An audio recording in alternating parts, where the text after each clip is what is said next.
Mga trust issues, inalatag naman ng Philippine Trust Index kung papaano mapapataas ang tiwala ng taong bayan sa pamahalaan, LGU, NGO at mga negosyante.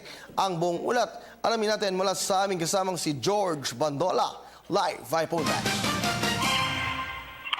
Masiguro ang pambansang kapayapaan, matulungan ang mga mahihirap, mapangat ang ekonomiya, makulong ang mga magnanakaw sa gobyerno, maihanda ang mga komunidad sa mga kalamidad at makapagbigay ng maayos at maraming trabaho. Ang mga ito ang mga pangunahing issue ng pagtitiwala na nais ng mga Filipino. Ayon sa mga proponent ng Philippine Trust Index, isang survey na taon-taon ginagawa para malaman ang pulso ng mga mamamayan sa pamahalaan, simbahan, negosyante, NGOs at media. Ang pinakahuling survey na kanilang ginawa ay nagpapakita lamang na karamihan sa mga isinailalim sa survey nito ay mas nagtitiwala sa simbahan, media at mga local government units.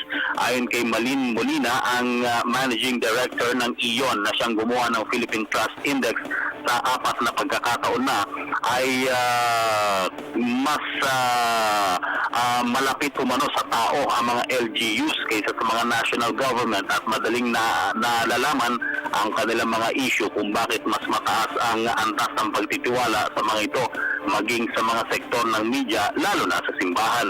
Maging ang mga negosyante naman ay hindi masyadong umani ng suporta sa mga mamamayan na karaniwan ay dahil sa sweldo o maaaring kakulangan sa mga benepisyo. Para sa Telebisyon ng Bayan, George Bandola.